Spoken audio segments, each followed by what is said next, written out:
Greetings, you're listening to the Cold Call Lawcast, the Minnesota Law School podcast featuring students from the University of Minnesota Law School, the University of St. Thomas School of Law, and the Mitchell-Hamline School of Law. Welcome everyone to the Cold Call Lawcast. I'm Mitch, a law student from the University of St. Thomas School of Law, and with me are my co-hosts. I'm Abby. I'm a 1L at the University of Minnesota Law School. Hello, I'm Anthony. I am a 2L at Mitchell-Hamline School of Law. I am Colleen. I'm filling in for Hannah, and I am a 3L at the University of St. Thomas. And my name is Molly, and I have made it to the other side of graduation. So there is life after law school. And thank you so much, Molly, for joining us here on Cold Call. We really appreciate you being here. Of course. And so, like you said, you went to the University of St. Thomas School of Law. Yes. And you graduated in May of last year. So it's almost been a year to the day. Wow. Yeah. Congratulations. Wow. I know. It's kind of weird. Oh, wow. And most importantly, you know Colleen over here, right? Yes, that's right. Yeah. Colleen and I go way back. This is true.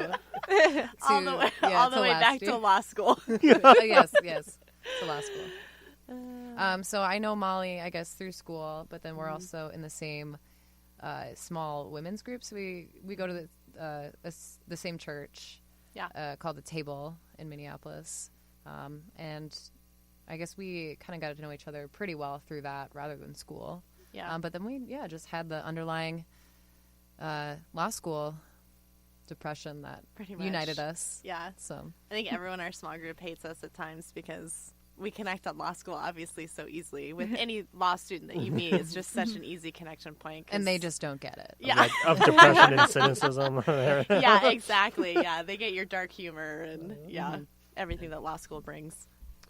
And so what did you do before you went to law school? Yeah, so I did not go straight to law school. So I worked for a few years at a nonprofit, and we did anti-trafficking and poverty work. And it was awesome, and I loved it, and it was a really good experience for me. But I think I ultimately realized that I wanted to go to law school. So I said, see you later, nonprofit land, and I made my way to law school. Did you go to school full time? I did, yeah. So I was full-time for the 3 years that I was at the University of St. Thomas. Wow. And so Thanks for thinking that was impressive. just going to law school for 3 years is very impressive. It is, yeah. I think it is. Thanks, guys. And coming out sane or moderately sane is always the best part. Yeah. It's a relative term. Yeah, it is a relative term. Yeah. And so what was your process for deciding to go to the University of St. Thomas? Was it kind of your first choice always, or did you have a lot of applications out? I guess, what was your process? Yeah, so I didn't even know St. Thomas existed when I was applying to it. So I moved here from Washington State, so I'm an out-of-towner. And I had an old college professor that was really connected to a professor at St. Thomas. And so she sat me down when I was applying and was like, look, apply wherever you want, but for me, apply to St. Thomas. I was like, man, it's in the Midwest. I don't know. Like, I've never even heard of St. Thomas. And I was, like, pretty dead set on going to Fordham in New York because I had that, like, I'm going to be a New York attorney and live my best life in New York, or maybe D.C. And I went to Fordham to go visit, as I'd applied everywhere. So I definitely cast my net wide.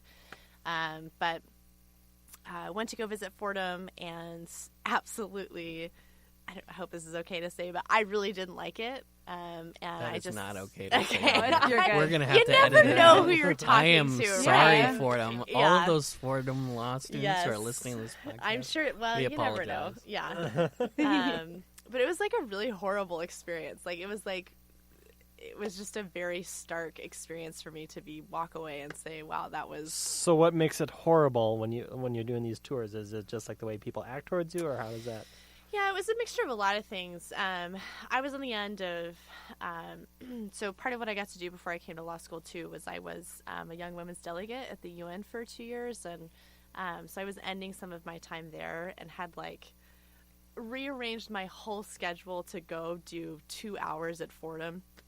And I show up and I was like, hi, I'm Molly. I'm here for my tour. You know, just like bright-eyed and bushy-tailed. And They beat that out of you quick. And they did within like an hour. Well, the woman at the admissions office was like, oh, well, we don't have you scheduled. And I was like, well, that's funny because I have this email that I emailed you guys like 3 months ago setting this thing up because I live literally across the country. So like it's kind of now or never. And they were so rude to me. This was like their admissions people. And finally, after like some back and forth, she literally just handed me a brochure and she was like, well, I guess you can give yourself a self-guided tour. Wow. Wow. Okay. So then I was like, whatever, I'm going to try to figure this out. But the law school was under construction at the time. So I was very confused about where I was and where I was going. And I like tried to engage a student. And that student could have cared less that I was even in the building. And then I finally made my way down to this professor whose program was specifically at Fordham that I was really interested in. And I went to go talk to him, and I was like the dirt on his shoe. And I just felt so like, this is not where I want to be. Like, I don't want to be around these people who can't even give me the time of day when I'm like a prospective student. I mean, you're in theory is going to be giving them like $40,000+. Yes, like... on top of living in New York, right? Yeah. So I had actually was literally getting on my plane to come back to Washington State, and my layover was in Minnesota. And as I'm getting on the plane, I get a call from St. Thomas, and they said, you're in, we'd love to have you. And they gave me a lot of money. So that helped too. That's amazing that the timing was so perfect. So I literally was like, well, I'll be there in about 3.5 hours. And St. Thomas was like, oh my gosh, that's so great. We'd love to have you. We'll put you up in this hotel for the night if you delay your flight. Like, wow. And I just a lot had more accommodating. Yes, and it truly was like night and day experience within 24 hours. And I went back to Washington State and toured a few more places, and then it just was like, that place was awesome. I want to be at a place where community matters. And Did you write a strongly worded letter back to that New York one? I didn't, but I'm doing it now on this podcast. We're just gonna send this podcast. Yeah. So that was a long-winded story, but that's the story. No, it's a good story. And so, what have been your best and worst parts of your experience at the University of St. Thomas? And if you could put Colleen into either the best or more likely the worst, please do so. Well, yeah. I mean, I think that St. Thomas is so good at just building a community of people and a community of law students that are actually for each other and not against each other. And that is, I mean, the fact that Colleen and I are like friends and like hang out outside of the law school and actually like genuinely care about each other, I think just speaks to the atmosphere that's at St. Thomas. And so I would say that like community aspect. And then the second piece I would say is the professors are just so available to you and also want to build really genuine connections with you and help you succeed, even if you like just don't even know what you want to do or where you want to go, which was me for most of law school.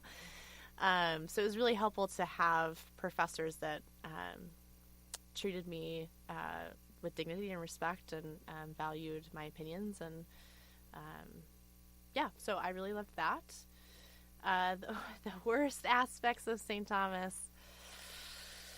I guess my complaint would be a little bit more big picture-esque with St. Thomas. I think I had a really hard time while I was there with the fact that I think they didn't address really big disparities that were happening in our city and really kind of push those things under the rug, even though they were happening like a block away from St. Thomas. And that was really difficult. And it was weird to be in this place where it was like, wow, the law matters and this is really empowering. But we're not talking about like this national news like, and these disparities in our own city, and we're not addressing these things. Like, what was an example of one that you're Like thinking of? Hiawatha stuff? Or that, Yeah, I mean, there's a that's lot of one stuff. for sure. I think the biggest example for me was my first year there. There was all the protests with Black Lives Matter. Oh. And specifically, I should say, there's a lot of those. Specifically, the camping outside of the 4th Precinct, and which is really not that far from downtown and from St. Thomas. And so it's just this weird, like, oh yeah, this is just a lot of privileged people, and I'm included in that group of people. But if we're, like, actually taught to be, like, citizens of this world and using law in a really powerful way, then why aren't we, like, talking about this stuff in the classroom? And I'm talking about this case from, like, the 1800s that nobody cares about. So that was, I think, Case that of would the be my Thorns big thing. is very important. Yes, yes, exactly. So that was really my struggle while I was there. But that's kind of a big picture struggle. And so, what do you currently do with your JD that you now have? Yeah, so I work at a firm in downtown called Bassford Remley, and it's a civil litigation firm. They're a mid-sized firm, and it's fantastic. I think I really lucked out in landing at that firm. So I got to them through the OCI process, which could be its own podcast because I think OCIs are bull honky. And OCI is on-campus interviews. Yes, thank you for clarifying. And it's kind of just this, like, weird rat race, and it's also really overwhelming to try to figure out every single law firm and, like, their culture and who they are because you just don't know. So I have nothing but good things to say about Bassford. They've just been such an incredible fit for me, and it's an actual just, like, very collaborative group of attorneys, and it's not very, like, competitive within, you know, the attorney pool, and I don't feel like I'm, like, entered another rat race after. And so what do you kind of do for them? Give us kind of a typical day in a young associate's life. Yeah, so Bassford is a little different in that I'm not stuck in one practice group, Nice. which was another pull to why I wanted to go there, because I didn't want to, like, spend too much as a summer associate and then, like, pick a practice group. So I get to work on a variety of cases. So I have practice groups, obviously, that I'm more involved in than others.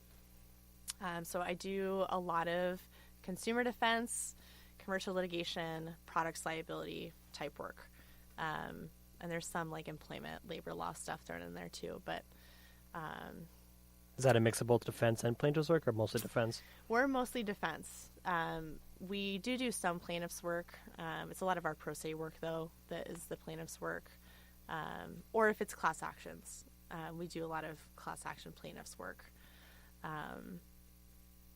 So a typical day, I don't know, it's different every day, which is what makes it engaging, right? So you can be at depositions or you can be at motion hearings. Because we are trial lawyers, someone is always in trial at our firm, which is also really exciting to be a part of. And then it's a lot of writing. It's a lot of reading and writing, you know, just like law school. And so what do you plan to do in this do you plan to continue in this practice or specialize in anything? Do you someday want to be, you know, a litigator and be in the courtroom? Yes. Yeah. I'm pretty sold on Bassford right now. So I really see my career being there. But I also, you know, being a first year attorney is tricky because you're trying to strike this balance between doing good work and saying yes to people, but also having boundaries and saying things like, wow, I really don't want to do this work, you know, like this type of case. And again, I think I'm at a firm where they listen to me when I say those things. So yeah, I'd like to be a shareholder at Bassford. I want to be doing litigation. I want to be in the courtroom. I want to be doing motion practice, especially when there's just not many cases that go to trial anymore. Speaking of